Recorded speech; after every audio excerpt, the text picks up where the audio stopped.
नमस्कार। SBT news में आपका स्वागत है। पेश है 15 अक्टूबर बुधवार दोपहर 3:15 राजस्थान के विभिन्न शहरों की 15 बड़ी खबरें। सबसे पहले एक नजर डालते हैं आज की हेडलाइंस पर। दिल्ली एनसीआर में ग्रीन पटाखों को मिली मंजूरी। 6 साल बाद जयपुर फिर एक नक्शे पर लौटा। सेना भर्ती रैली 10 नवंबर से जोधपुर में। विदेश यात्रा के लिए कोर्ट ने शिल्पा शेट्टी के सामने रखी शर्त। लंदन से इंडिया आ रही महिला ने बैंक कर्मी से दोस्ती की और 28 लाख रुपए ठगे। और अब खबरें विस्तार से सुनिए। दिवाली से पहले आखिरकार दिल्ली एनसीआर के लिए सुप्रीम कोर्ट ने बड़ा फैसला सुनाया है। कोर्ट ने 18 से 21 अक्टूबर तक केवल ग्रीन पटाखों की अनुमति दी है। National environmental engineering research institute द्वारा प्रमाणित ग्रीन पटाखों की बिक्री होगी और इन्हीं का इस्तेमाल होगा। कोर्ट ने कहा कि इसके बाद पटाखों की बिक्री पर दोबारा प्रतिबंध लागू रहेगा। नियमों का उल्लंघन करने वालों पर सख्त कार्रवाई होगी। कोर्ट ने यह भी कहा कि ग्रीन पटाखों की बिक्री केवल प्रमाणित कंपनियों द्वारा तय स्थानों से ही की जा सकेगी। राजस्थान में अब तक एक ही नगर निगम होगा। 6 साल पहले ग्रेटर और हेरिटेज के रूप में किए गए विभाजन के प्रयोग को राज्य सरकार ने खत्म कर दिया है। सरकार ने 150 वार्डों की अधिसूचना जारी कर दी है। साथ ही पहली बार जयपुर नगर निगम की सीमा का विस्तार किया गया है। इस बदलाव का असर केवल नक्शे या वार्ड लिस्ट तक सीमित नहीं रहेगा, बल्कि आने वाले महीनों में राजधानी की सियासत, प्रशासनिक ढांचे और आम नागरिकों के रोजमर्रा के जीवन तक गहराई से महसूस किया जाएगा। राजस्थान राज्य की चौथी सेना भर्ती रैली 10 नवंबर से जोधपुर में आयोजित की जाएगी। वर्ष 2025-26 के लिए यह भर्ती रैली सेना भर्ती कार्यालय जोधपुर द्वारा राजकीय शारीरिक शिक्षा महाविद्यालय जोधपुर में 10 से 25 नवंबर तक चलेगी। इसमें राजस्थान के 9 जिले अजमेर, बाड़मेर, बालोतरा, जालौर, जैसलमेर, जोधपुर, नागौर, फलौदी और सिरोही के उम्मीदवार शामिल होंगे। जारी अधिसूचना के मुताबिक कॉमन एंट्रेंस एग्जाम 2025 में उपस्थित होने वाले और चयनित उम्मीदवारों को इस भर्ती रैली में भाग लेने के लिए कोलअप जारी किया गया है। एक्ट्रेस शिल्पा शेट्टी और उनके बिजनेसमैन पति राज कुंद्रा पिछले कुछ महीनों से 60 करोड़ रुपए की धोखाधड़ी केस के चलते लगातार सुर्खियों में बने हुए हैं। इस केस में दोनों कानूनी दांव पेंचों में फंस चुके हैं और अब उनकी विदेश यात्रा पर भी रोक लगा दी गई है। जानकारी के अनुसार शिल्पा शेट्टी एक यूट्यूब इवेंट में हिस्सा लेने के लिए विदेश जाना चाहती है। कोर्ट ने इस पर एक शर्त रख दी है। न्यायालय का कहना है कि अगर शिल्पा शेट्टी को विदेश जाना है तो उन्हें पहले अप्रूवर बनाना होगा, यानी इस केस में गवाह के रूप में सहयोग करना होगा। देहरादून में फेसबुक पर दोस्ती कर एक महिला ने बैंक कर्मी को विश्वास में लिया। इसके बाद लंदन से भारत घूमने आने की बात कहकर साथियों की मदद से 28,37,000 रुपए की ठगी कर ली। ठगी का एहसास होने पर पीड़ित ने साइबर थाने में तहरीर दी, जिसके बाद अज्ञात के विरुद्ध मुकदमा दर्ज किया गया है।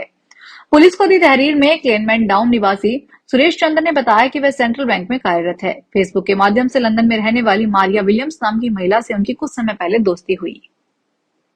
श्रीगंगानगर जिला पुलिस अधीक्षक डॉक्टर अमृता दुहन के निर्देशानुसार नशा तस्करों के विरुद्ध अभियान लगातार जारी है। चलाए जा रहे अभियान के तहत गुरुवार सुबह 6 बजे जिले के पदमपुर कस्बे की छजगरिया बस्ती में 1 दर्जन से अधिक घरों की कार्रवाई हुई। पुलिस को लगातार छजगरिया बस्ती में नशा बेचने की शिकायत मिल रही थी। इस पर कार्रवाई करते हुए पुलिस ने आज सुबह इस कार्रवाई को अंजाम दिया।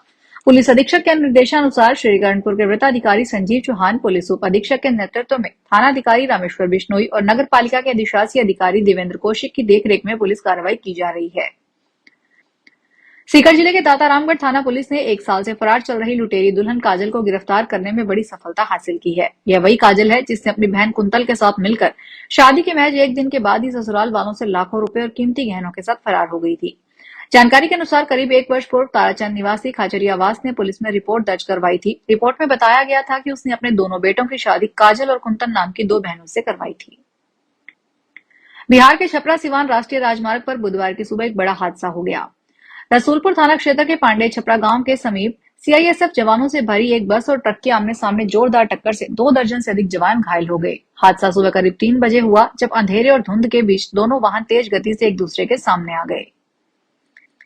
महाराष्ट्र के पालघर में मुंबई अहमदाबाद राष्ट्रीय राजमार्ग पर मंगलवार को भीषण जाम लगा रहा। इस जाम के चलते करीब 500 स्कूली छात्र छात्राएं करीब 12 घंटे तक जाम में फंसे रहे।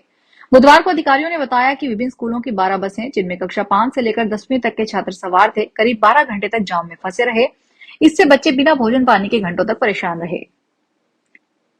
केदारनाथ धाम के कपाट बंद होने में अब सिर्फ 1 सप्ताह का समय बचा है, लेकिन उत्तराखंड की पवित्र धरा पर स्थित बाबा केदारनाथ धाम में इन दिनों भक्ति भाव का अद्भुत नजारा देखने को मिल रहा है। श्रद्धा का ऐसा ज्वार उमड़ा है कि इस साल केदारनाथ पहुंचने वाले भक्तों की संख्या 17 लाख का आंकड़ा पार कर चुकी है। इस रिकॉर्ड ने पिछले साल यानी 2024 में आए श्रद्धालुओं की संख्या को पीछे छोड़ दिया। भक्तों की भारी भीड़ के बावजूद प्रशासन ने यात्रा व्यवस्था को सुचारू बनाए रखने के लिए विशेष इंतजाम किए हैं। कोटा में खरीफ की फसलों की कटाई अंतिम दौर में चल रही है। किसान दिवाली की खरीदारी के लिए अनाज मंडियों में बेचने के लिए लेकर आ रहे हैं।